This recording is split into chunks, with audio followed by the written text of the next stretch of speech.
स्वागत है आप सभी का ग्लोबल आईटीआई यूट्यूब चैनल पर। आज की class employability skill ITI first year सभी ट्रेड के बच्चों के लिए है। आज की जो क्लास है उसको स्टार्ट करने से पहले मैं बताना चाहूंगा कि अगर प्रीवियस क्लास है जैसे इसके पहले के पार्ट 1, 2, 3, 4, 5 ये सब देखना चाहते हैं तो प्लेलिस्ट वाले ऑप्शन में जाकर आप देख सकते हैं। प्लेलिस्ट के लिए सिंपल है, आपको YouTube में सर्च करना पड़ेगा ग्लोबल आईटीआई और ग्लोबल आईटीआई के नाम के ऊपर जैसे आप क्लिक करेंगे तो ये चीजें आ जाएंगी, home, video, shorts, live, playlist. तो जैसे प्लेलिस्ट पर आप क्लिक करेंगे नीचे की तरफ ऊपर की तरफ स्लाइड कर लीजिएगा, आपको कहीं ना कहीं मिल जाएगा एम्प्लॉयबिलिटी स्किल फर्स्ट ईयर। क्या मिल जाएगा?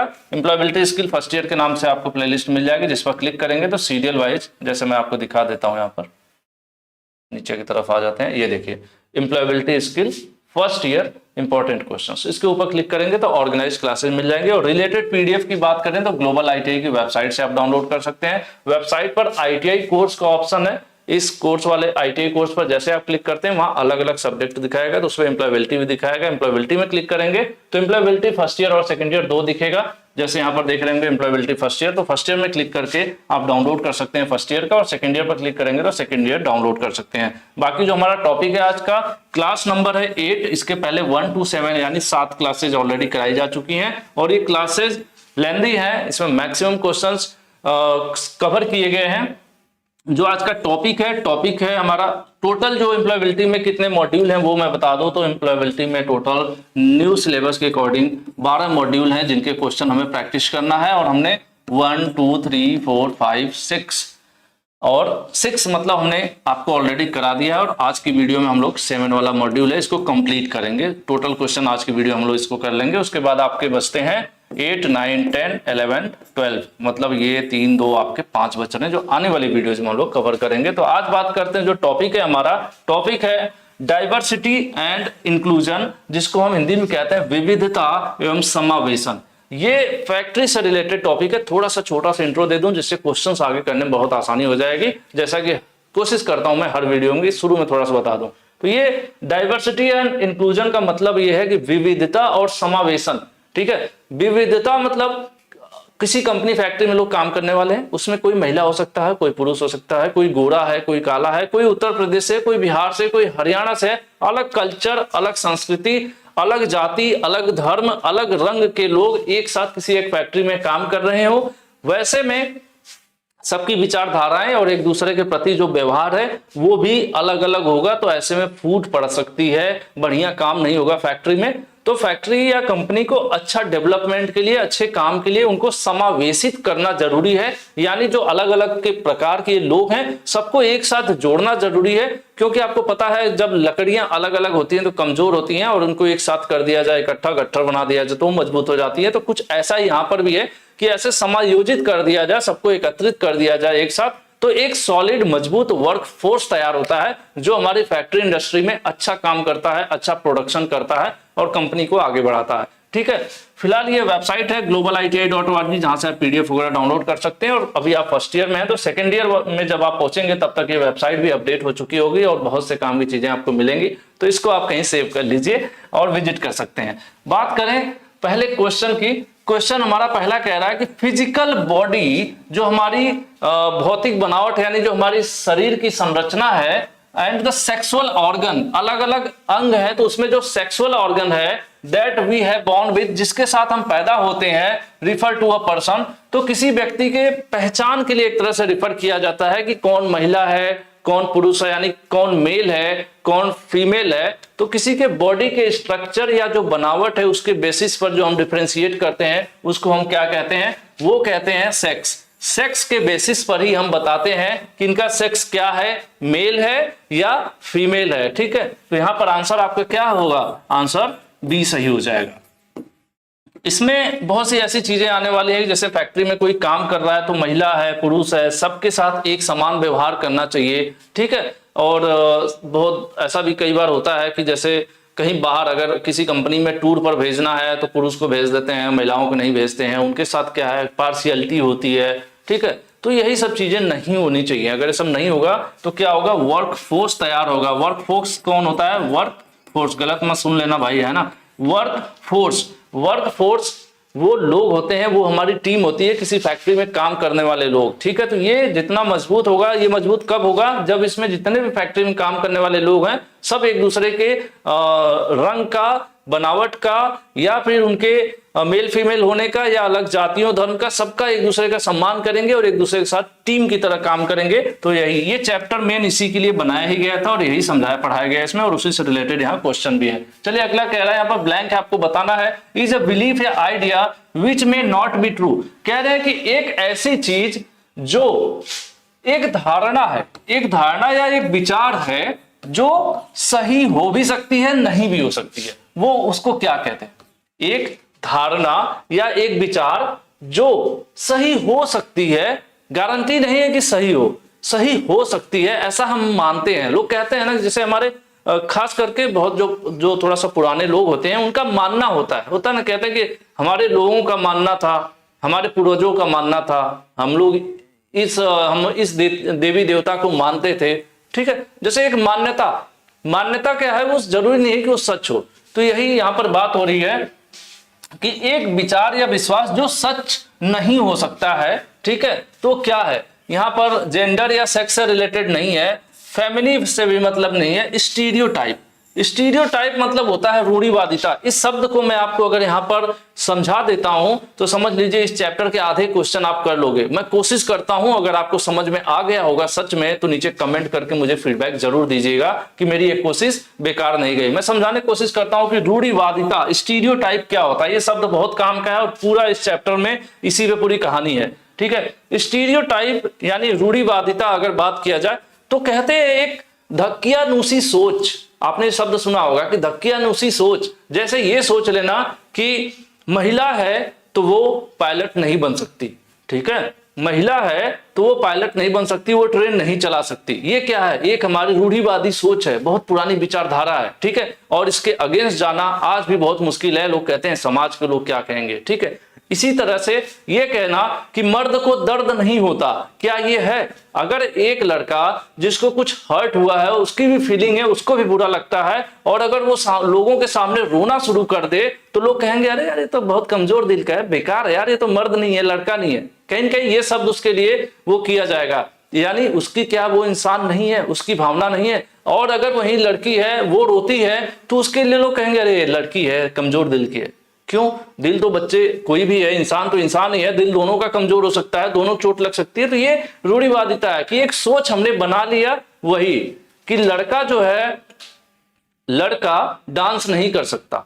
हालांकि अब तो सब बदल रही हैं, चीजें बहुत कुछ बदल गई, एडवांस हो गई, लेकिन थोड़ा सा पीछे चले जाइए तो अगर एक लड़का कहीं डांस क्लास जाए, डांस सीखने जा रहा है, तो उसको तो लोग पसंद करेगा, समाज कहेगा अरे यार क्या बकवास काम कर रहा है। लड़की डांस करे वो ठीक है, वही ये चीज है रूढ़िवादिता की। हमने डिसाइड कर लिया है कि वो लड़का है तो ये करेगा, लड़की है तो ये करेगा, ठीक है। लड़की है ग्रेजुएशन कर लियो, चलो तुम्हारी शादी हो जाए, चलो ग्रेजुएशन कर लो, ठीक है। और लड़का जल्दी अच्छे से पढ़ लिख लो, नौकरी करो, कमाओ, ठीक है। ये क्या है, यही रूढ़िवादी सोच है कि जो जेंडर बेसिस पर हमने डिसाइड कर लिया कि किसको क्या करना है, समानता नहीं दिखा रहे हैं, तो वही रूढ़िवादिता है, ठीक है। चलिए अब हम आप समझ गए अगर मेरी बात को, तो कमेंट करेंगे जरूर आप लोग, ठीक है। अब हम क्वेश्चन करेंगे तो ज्यादा समझ में आएगा। तो जो चीज है ना, एक जो मान्यता है जो सच नहीं हो सकती, हमने उसे बस मान लिया है, उसको हम कहते हैं रूढ़िवादिता। कि बस मान ही लिए हैं कि महिला है तो खाना बनाएंगी, ठीक है, तो बस मान लिया है, तो वो क्या है, ये रूढ़िवादिता है, एक सोच है, पुरानी सोच है ना। चलिए नेक्स्ट है, boys are often discourage from expressing their. बच्चों को अक्सर अपना एक्सप्रेस करने से, व्यक्त करने से रोका जाता है। क्या व्यक्त करने से अक्सर लड़कों को रोका जाता है? मैंने अभी बताया ना, अपनी भावनाओं को। अगर लड़का है और उसकी भावनाएं, मतलब उसको हर्ट हुआ है, उसका दिल दुखा है, किसी ने उसका दिल तोड़ दिया हो, उसको कोई फीलिंग मतलब आई है, तो लोगों के सामने रो नहीं सकता। अकेले में भले ही वो रो ले, लेकिन अगर सामने रोएगा तो लोग कहीं के उसको क्या करेंगे, डिस्करेज करेंगे, उसको कहेंगे अरे यार ये तो क्या बेकार आदमी है, तो बहुत डरपोक है, ये तो ऐसा है वैसा है, तो बड़ा कमजोर दिल का, ऐसे बोलना शुरू कर देंगे। यानी उसको क्या करेंगे, डिस्करेज करेंगे, हतोत्साहित करेंगे, ठीक है। तो वही चीज है, किस चीज को, वो अपने लड़के हैं, अगर लड़का है तो वो रो नहीं सकता, अपना इमोशन व्यक्त नहीं कर सकता, ठीक है। आंसर जो 3 है सॉरी 3 नंबर क्वेश्चन का आंसर बी सही होगा। चलिए आगे देखते हैं। ऐसे बहुत सी चीजें हैं जो पहले से हैं जो आदमी कर नहीं सकता। Even though Rupa is highly efficient at her job manager gives most of the field travel. देखिए यहां पर कहा जा रहा है कि जो इवन जबकि रीता बहुत अच्छा काम करती हैं, अपनी नौकरी बहुत अच्छे तरीके से कर रही हैं, लेकिन फिर भी जो मैनेजर है, जो फील्ड का काम है, फील्ड का जो काम है, जो प्रोजेक्ट फील्ड का है, वो रमेश को दे देता है। देखो दोनों लोग एक ही पद पर एक ही कंपनी में काम कर रहे हैं, रीता और रमेश, लेकिन जब कंपनी के अंदर काम करना है तो कोई बात नहीं, लेकिन जब कंपनी से बाहर कोई प्रोजेक्ट होता है तो तुरंत मैनेजर रीता की जगह रमेश को भेज देता है। ये क्या है? एक रूढ़िवादी सोच है, यही स्टीरियोटाइप है। यही स्टीरियोटाइप है कि महिला है तो हम उसको बाहर नहीं भेजेंगे। एग्जैक्टली है ना, तो वो चीज है। चलिए तो यहां पर आंसर आपके सामने है। फोर्थ का क्या आंसर होगा? स्टीरियोटाइप। अभी हम लोग इसी पे डिस्कस किए थे ना कि हमने मान लिया कि महिला है तो बाहर सही काम नहीं कर पाएंगे, वो फील्ड में नहीं जा पाएगी। तो ये क्या दिखाता है? ये रूढ़िबद्ध एक धारणा है जो सच नहीं हो सकती। ठीक है, आंसर ए। बहुत सी लड़कियां हैं आजकल एक से कहां जाकर नौकरी कर रही हैं, विदेशों में नौकरी कर रही हैं, वो भी पैसे कमा रही हैं, उनकी भी इंक्रीमेंट हो रहा है, प्रमोशन हो रहा है ना। बैंक मैनेजर हैं, अच्छे पोस्ट पर हैं, आजकल पायलट हैं, ट्रेन ड्राइवर हैं, क्या नहीं है लड़कियां, है ना। तो वही चीज, अगर इस तरह से सोच लिया जाता तो लड़कियों को घर से भेजे ही ना लोग तो क्या होता? एक भी लड़की पायलट बनती, कोई डॉक्टर बनता नहीं बनता। लेकिन वो जो रूढ़िवादिता है वो धीरे धीरे खत्म हो रही है, लेकिन अभी भी है ना, पूरी तरह से नहीं खत्म हुई। आजिम वॉन्ट्स टू लर्न डांसिंग। ये आजिम है, ये क्या है? भैया है। ठीक है, भैया मतलब कहने का कि मेल है। ठीक है, लर्न डांसिंग, ये डांस सीखना चाहते हैं। To challenging gender stereotype. ठीक है, कह रहे हैं कि जेंडर स्टीरियोटाइप क्या कहता है? जेंडर स्टीरियोटाइप तो यही कहता है कि लड़का डांस ना करे, लड़कियां डांस करे। तो ये क्या कर रहे हैं? ये भाई साहब डांस सीखने जा रहे हैं। और क्यों सीखने जा रहे हैं? कि इस रूढ़िवादी सोच को चैलेंज कर रहे हैं कि मैं लड़कियों से बेहतर डांस कर सकता हूं और सीख के। ठीक है, तो ये क्या कहलाएगा कि ये बात सही है या क्या है? तो क्या इम्पॉसिबल है, अपोजिट है? नहीं, ये सही है, ये सही बात है। अगर एक लड़का डांस कर रहा है तो सच में चैलेंज कर रहा है किसको? जेंडर स्टीरियोटाइप का। जेंडर स्टीरियोटाइप मतलब कि ये सिर्फ महिला कर सकती है, पुरुष नहीं कर सकते। तो यहां पर ये जो है ओके जो है सही हो जाएगा। इट इज कंप्लीटली ओके, ये सही बात है। ये सही बात है कि वो अगर डांस करने जा रहा है तो स्टीरियोटाइप को क्या कर रहा है? चैलेंज कर रहा है वो लड़का। तो 5 नंबर क्वेश्चन का आंसर डी सही हो जाएगा। चलिए नेक्स्ट क्वेश्चन है, ब्लैंक है। Can lead division of people, communities and families. कह रहा है कि लोगों को डिवीजन मतलब बांटना, लोगों को बांट सकता है, कम्युनिटीज को बांट सकता है यानी एक समुदाय को बांट सकता है, या फैमिलीज को बांट सकता है। ऐसा क्या है जो लोगों के बीच बंटवारा कर सकता है या लोगों को बांट सकता है? परिवार को बांट सकता है, 2 4 10 50 100 लोग एक साथ हैं तो उनके अंदर अलगाव कर सकता है, या फिर कोई फैमिली है उसके अंदर क्या अलगाव कर सकता है? गुस्सा, ईगो या डिस्क्रिमिनेशन, भेदभाव। डिस्क्रिमिनेशन ही है ऐसा जो लोगों के बीच अलगाव पैदा कर सकता है। अगर एक ही कंपनी में एक ही पद पर 10 लोग काम कर रहे हैं और भेदभाव ऐसा हो कि जो मैनेजर है 4 लोगों के साथ अच्छे से बात करे, 4 लोगों से कम करवाए और 6 लोगों से ज्यादा काम करवाए, या 4 लोगों को कम सैलरी दे, 6 लोगों को ज्यादा सैलरी दे, तो वहां भेदभाव होगा। तो जो 10 लोग हैं क्या एक दूसरे को पसंद करेंगे? नहीं, वहां अलगाव होगा, दो बट जाएगा, 2 गैंग बन जाएगी। एक 6000 वालों की बन जाएगी, मतलब 6 लोगों की अलग बन जाएगी, ज्यादा सैलरी वालों की 4 की अलग बन जाएगी, है ना। तो क्या अच्छा काम होगा? नहीं, क्योंकि वो एक दूसरे का सपोर्ट ही नहीं करेंगे। तो यही है, भेदभाव आपका परिवार तोड़ सकता है। ठीक है, आपका परिवार, आपका समुदाय तोड़ सकता है। यही सब चीजें हैं यहां पर। ठीक है, आंसर सी सही हो जाएगा। ध्यान रखिएगा, भेदभाव, डिस्क्रिमिनेशन मतलब भेदभाव। भेदभाव जहां होगा वहां अलगाव, टुकड़ा, बंटवारा होगा, टकराव होगा। ठीक है, in India more under the edges of 5 do not get enough nourishment. कह रहे 5 वर्ष से नीचे के भारत में ऐसे बच्चे हैं जो कुपोषण के शिकार हैं, उनको पर्याप्त मात्रा में न्यूट्रिशन नहीं मिलता है। ठीक है, पोषण नहीं मिलता है। तो वो कौन है? तो गर्ल्स ज्यादा है भारत में। 5 वर्ष से नीचे की ज्यादा लड़कियां हैं जिनको सही पोषण नहीं मिलता है। ये कोई कॉन्सेप्ट नहीं, इसको आप याद कर लीजिएगा कि लड़कियां हैं, ठीक है। अगर ये सवाल आपके सामने आता है तो यहाँ पे गर्ल्स सही होगा। नेक्स्ट है discrimination can make a person feel. जो भेदभाव है, डिस्क्रिमिनेशन अभी हम लोगों ने पढ़ा था ना, भेदभाव, कह रहा है कि discrimination can make a person feel, एक व्यक्ति को डिस्क्रिमिनेशन फील करा सकता है। क्या फील करा सकता है? डिवाइडेड। हम लोगों ने देखा ही था कि क्या हुआ था, डिस्क्रिमिनेशन से क्या हो रहा था, डिस्क्रिमिनेशन से अलगाव ही तो हो रहा था। इसके पहले वाले सवाल में भी तो यही था। तो क्या महसूस होगा? अलगाव ही तो महसूस होगा। कोई व्यक्ति है उसको क्या महसूस होगा? अलग महसूस होगा अगर उसके साथ भेदभाव किया जाए। अगर आपके 4 दोस्त हैं, 3 दोस्त अपर कास्ट के हैं और एक थोड़ा सा लोअर कास्ट का है, तो ऐसे में क्या होगा, साथ में कुछ लोग होते हैं जो खाना पीना नहीं खाते हैं, उसके साथ लंच ब्रेक नहीं करेंगे, उसके साथ मतलब लंच में उसके साथ खाना नहीं खाएंगे, या फिर कहीं चाय पीने गए तो उसके साथ या उसके बर्तन में नहीं खाएंगे। तो ये सब चीजें क्या भेदभाव करेंगे तो उसको अलग महसूस होगा ना, अलगाव महसूस होगा। वही चीज है यहाँ पर, डिवाइडेड महसूस करेगा व्यक्ति अगर भेदभाव होगा उसके साथ तो, ठीक है। नेक्स्ट,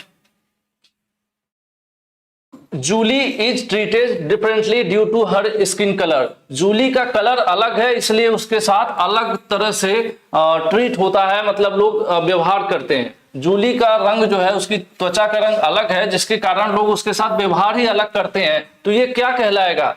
ये क्या कहलाएगा? ये कोई झगड़ा है क्या? ये कोई झगड़ा है या कोई ईर्ष्या है या कोई सेक्सुअल हरासमेंट है? नहीं, ये भेदभाव है, ये डिस्क्रिमिनेशन है। कि भाई कुछ लोग होते हैं ना कि अगर आप अमेरिका की मूवीज में देखोगे तो वहां पे ब्लैक और व्हाइट का बड़ा झगड़ा है। काले और गोरे दोनों अमेरिकन है, लेकिन एक काला अलग कम्युनिटी होगी और एक गोरा अलग कम्युनिटी होगी।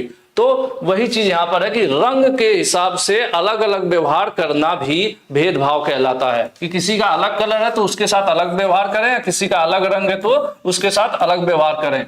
तो ये भी क्या कहलाता है? डिस्क्रिमिनेशन ही कहलाता है। कि व्यक्ति के रंग के हिसाब से आप व्यवहार कर रहे हैं उसके साथ, तो डिस्क्रिमिनेशन यानी भेदभाव कहलाएगा।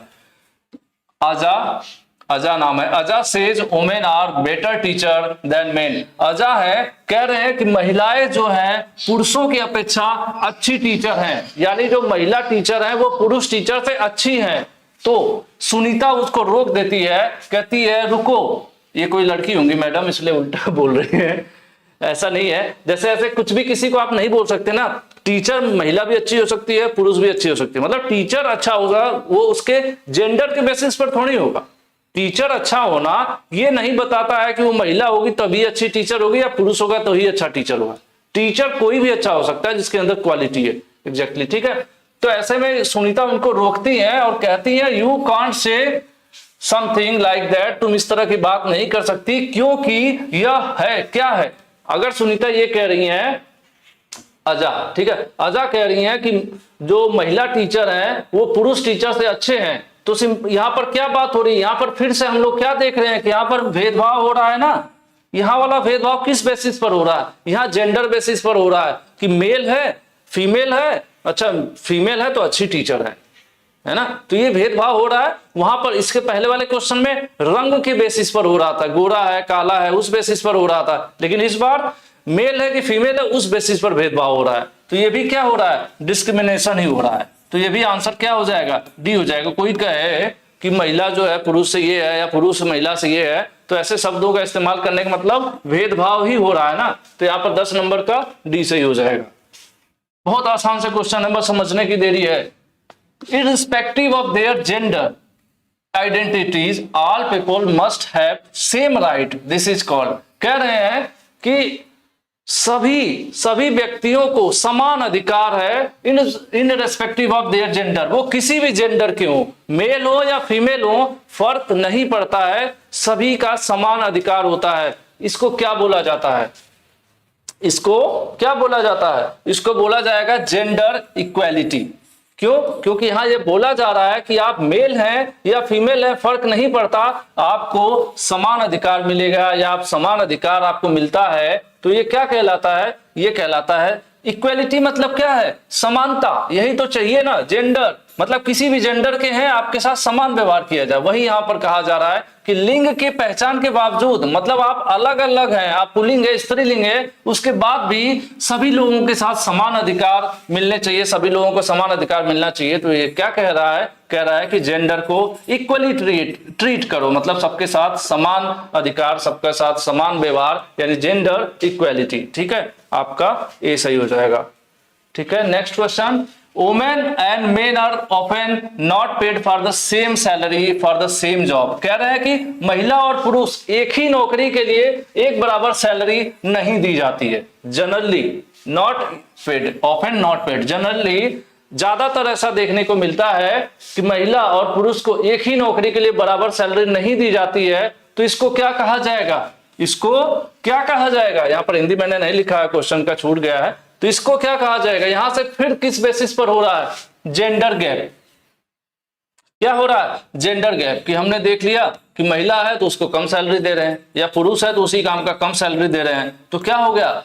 लैंगिक अंतर हो गया ना, क्योंकि हमने फिर जेंडर के हिसाब से यहां पर डिसाइड कर लिया कि किसको सैलरी ज्यादा देना है, कम देना है। ठीक है, तो यही यहां पर पूछ रहा था, इसको क्या कहेंगे? इसको जेंडर गैप कहेंगे। ठीक है, तो आपका 13 नंबर क्वेश्चन का नहीं, वेतन मिल रहा है ना, मैंने फिर गलत कर दिया यहाँ पे, रुक जाइए। Women and men are often not paid the same, women and men are often not paid the same salary for the same job. देखिए यहां पर बात हो रही है अलग अलग आपका जेंडर है, लेकिन वेजेज गैप है यहां पर ना, सैलरी अलग अलग मिल रही है। ठीक है, 13 का आंसर बी हो जाएगा, मैंने थोड़ा सा मिस्टेक कर दिया, तो ये ध्यान रखिएगा आप लोग, जल्दीबाजी में मेरी तरह गलती मत करिएगा। ठीक है, यहां पर आंसर आपका बी सही होगा। चलिए, कि यहां पर क्या अलग है, दोनों में क्या डिफरेंस है?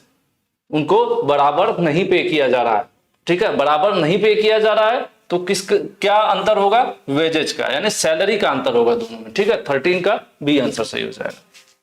नेक्स्ट क्वेश्चन देखते हैं, 14 number. Neena is born as differently abled, her teacher must treat हर।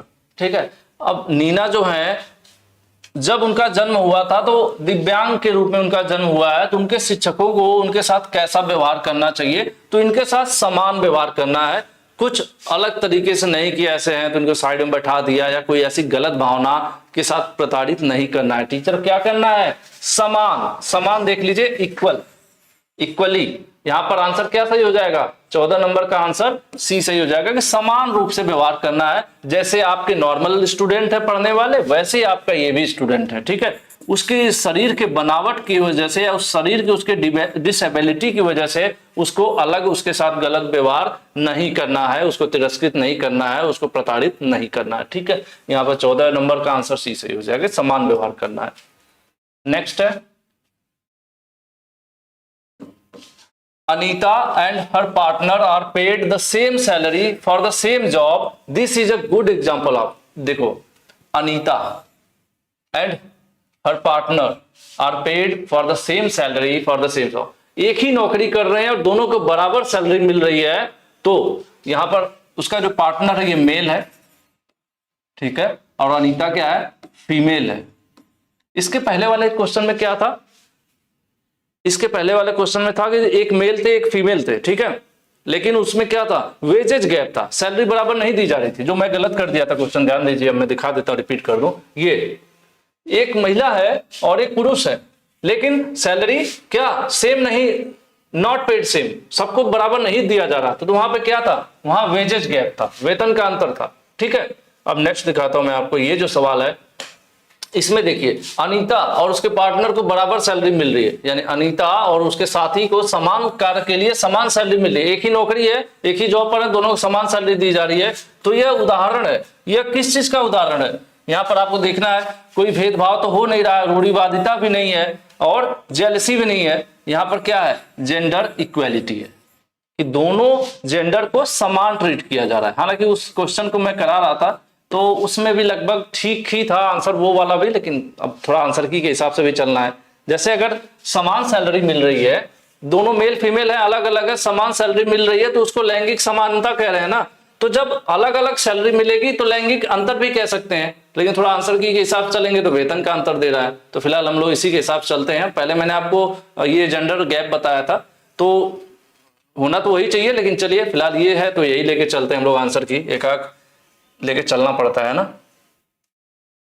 चलिए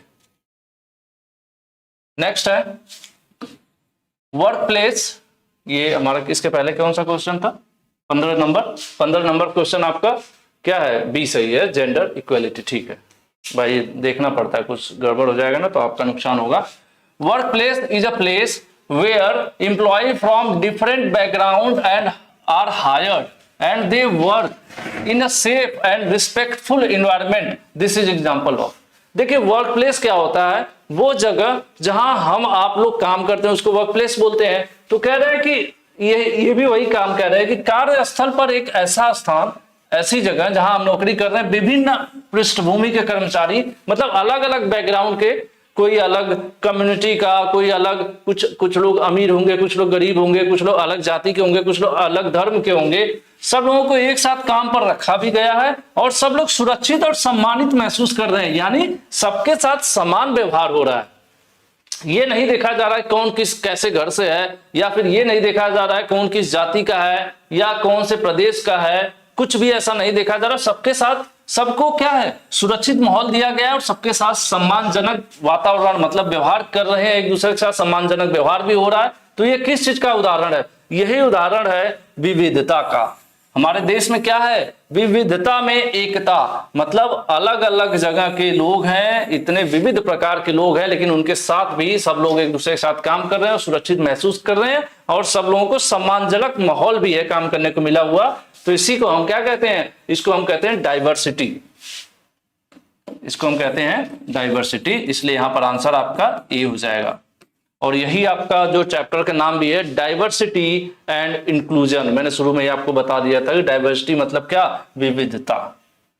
ठीक है, नेक्स्ट है पीपल ऑफ डिफरेंट सेक्स, अलग अलग, कोई मेल है कोई फीमेल है, जेंडर भी। ठीक है, कास्ट अलग जाति, क्लास अलग क्लास के, कुछ लोग अपर क्लास, कोई मिडिल क्लास, अलग अलग कल्चर के, कोई बिहार का, कोई यूपी का, कोई हरियाणा, कोई राजस्थान का, अलग अलग उम्र के, फिजिकल अपीयरेंस, कोई बड़ा कोई छोटा, लंबा चौड़ा, पतला मोटा, एजुकेशन अलग अलग एजुकेशन वाले व्यक्ति।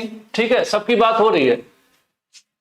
एबिलिटीज मस्ट फील, जब किसी जगह पर कार्य करने वाले लोग अलग अलग जाति के हों, वही सेम चीजें, अलग उम्र के हैं, अलग कैटेगरी के हैं, इस तरह के लोग हैं, तो उनको कैसा महसूस होना चाहिए? किसी फैक्ट्री में काम करने वाले लोग हैं और कैसे लोग हैं? ये जितना मैंने यहाँ पर पढ़ा वैसे लोग हैं। कुछ लोग अपर क्लास हैं, कुछ लोअर हैं, कुछ मिडिल हैं, कुछ अलग कास्ट के हैं, अलग एजुकेशन बैकग्राउंड के, कोई ITI, कोई डिप्लोमा, कोई बीटेक है, कोई 10th पास है, इस प्रकार के लोग हैं। तो इन लोगों को कैसा महसूस होना चाहिए? ऑप्शन आपके सामने है। सबको सुरक्षित महसूस होना चाहिए, सिंपल सी बात है। तो सुरक्षित पहले देखिए, ये आपका सेफ एंड रिस्पेक्टेड, यही तो हमें चाहिए। हर व्यक्ति को चाहिए कि जहां वो काम करता है वो चाहता है कि वहां उसको सुरक्षित महसूस हो और वहां पर सम्मानजनक माहौल हो। ऐसा ना हो कि कोई जैसे बड़ी क्लास का व्यक्ति है तो किसी के साथ गाली गलौज करता हो, उसके साथ बुरा व्यवहार करता हो। नहीं, ऐसा नहीं होना चाहिए। क्या होना चाहिए? सेफ और रिस्पेक्टेड जो है इन्वायरमेंट या माहौल होना चाहिए, ऐसा उनको महसूस होना चाहिए। ठीक है, सुरक्षित और सम्मानित। तो जो 17 नंबर है उसका बी सही हो जाएगा।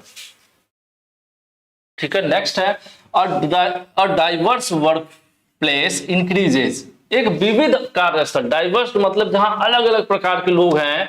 ठीक है, वहां पर क्या होता है? वैसी वर्क प्लेस मतलब ऐसी जगह जहां नौकरी, फैक्ट्री, जैसे फैक्ट्री है ना, उसी को वर्क प्लेस कहते हैं। फैक्ट्री को भी मान लीजिए, हॉस्पिटल भी वर्क प्लेस हो सकता है, कॉलेज भी। वर्क प्लेस में एक डाइवर्स होने की वजह से अगर अलग अलग टाइप के लोग हैं तो वहां पर किस चीज को बढ़ावा मिलता है? वहां पर किस चीज को बढ़ावा मिलता है?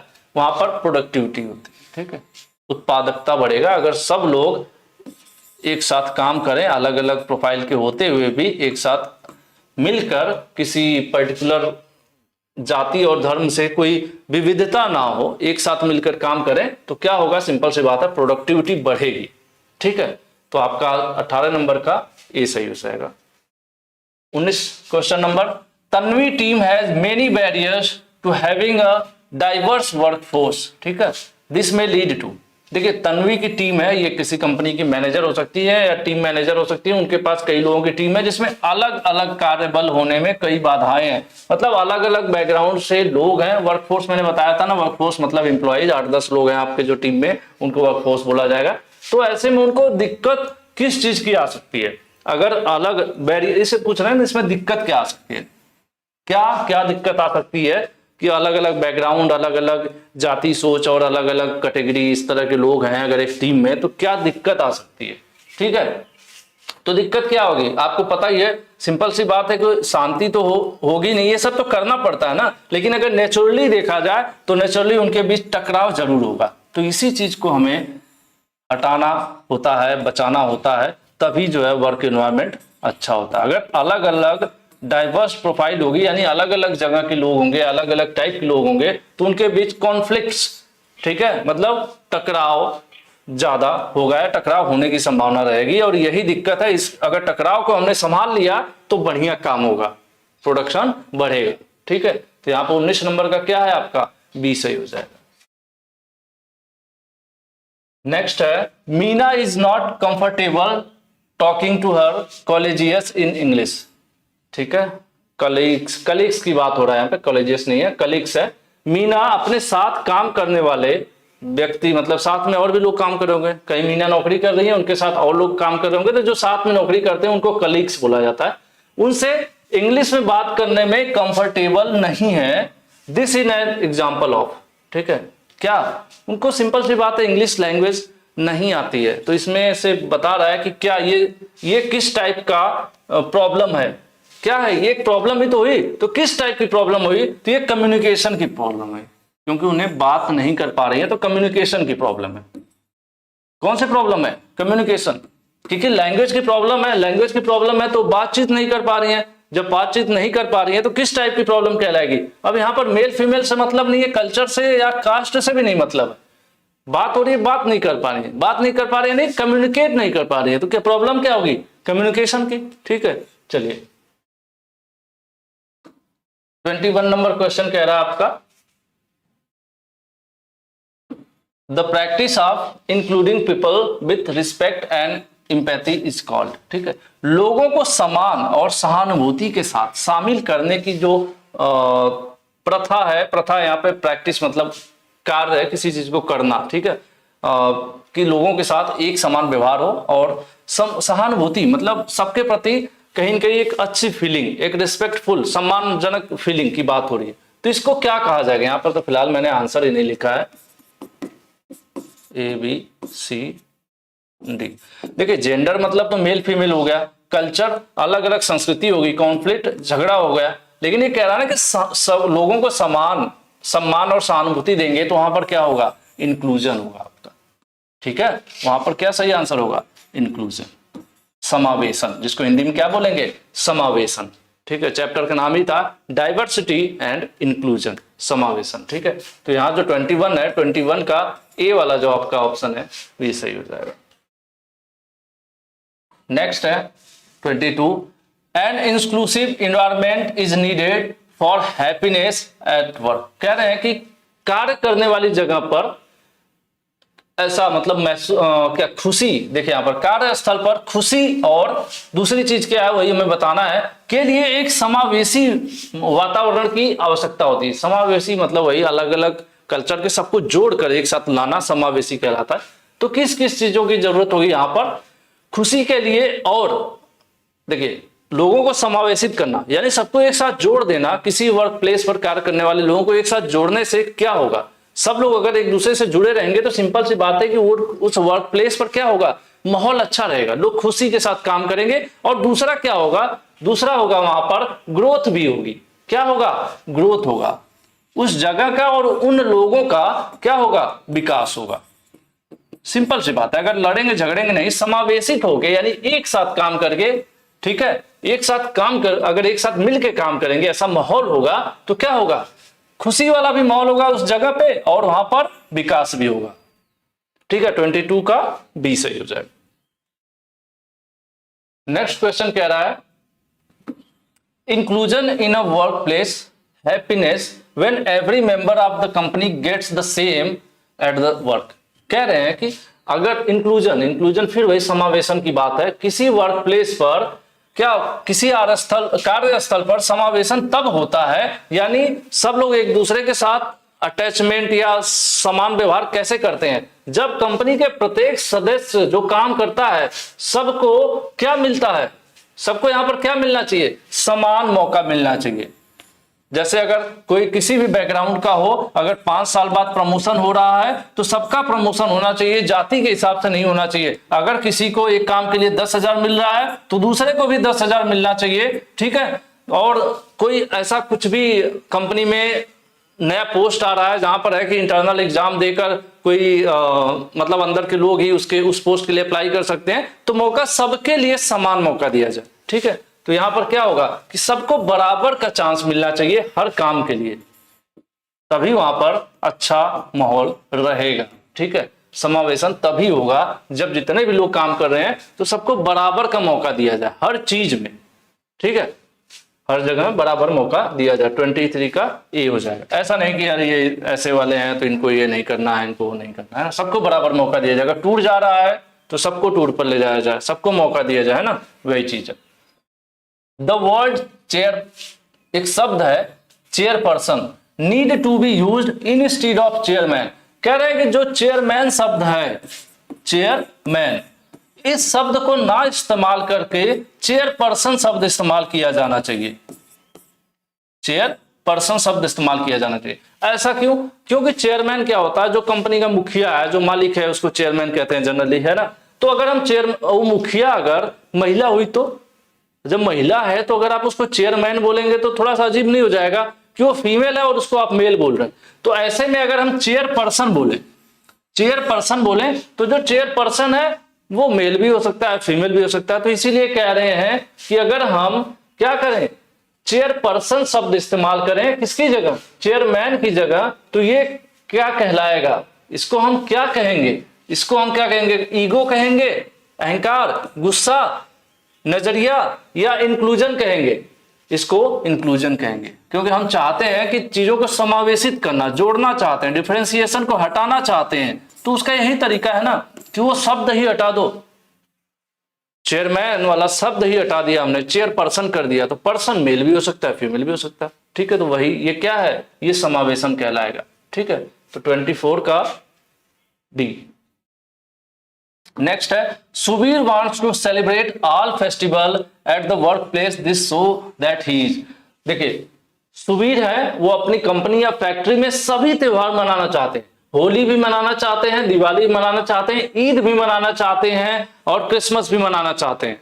तो ये क्या है, इससे क्या पता चलता है, इस चीज से क्या पता चलता है कि वो क्या करना चाहते हैं, प्रोडक्शन बढ़ाना चाहते हैं, डिसिप्लिन बढ़ाना चाहते हैं, या चुपचाप रहना चाहते हैं। वो फिर से वही करना चाहते हैं, इंक्लूजन, समावेशन ही है, सम्मिलित करना यहां लिखा हुआ है। यानी जो समावेशन है उसमें देखिए कितने शब्द आ गए, कितने क्वेश्चन आ गए।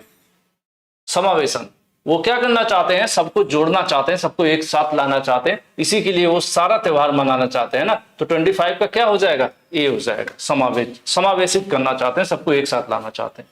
नेक्स्ट है, यहाँ ब्लैंक है, ये आपको बताना है, is a serious issue that affect an individual mental, emotional, physical well-being at workplace।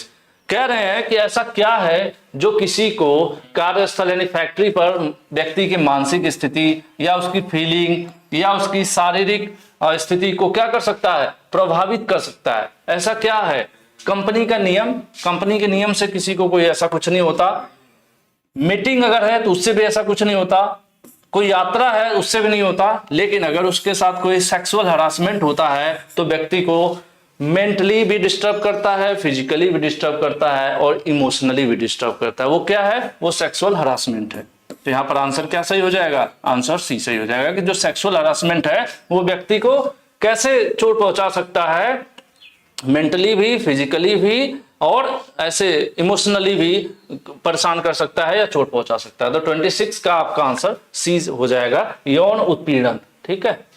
Next है, इंडियन गवर्नमेंट, इसको हम लोग पहले भी शायद किसी क्लास में पढ़े हैं। Indian government pass the sexual harassment, ठीक है, women at work place prevention provision and redressal act 2023। देखिए, in simpler term it is also called, Bharat सरकार ने 2013 में एक अधिनियम पास किया, यानी एक कानून पास किया, जिससे क्या हो सके, महिलाओं को यौन शोषण से बचाया जा सके। कहां पर? फैक्ट्री, इंडस्ट्री, हॉस्पिटल, जहां वो काम करती हैं, वर्क प्लेस पर। महिलाओं को सेक्सुअल हरासमेंट से वर्क प्लेस पर बचाया जा सके, उसके लिए भारत सरकार ने 2013 में एक नियम पास किया था। उसको और किस नाम से जाना जाता है? तो उसको POSH के नाम से जाना जाता है।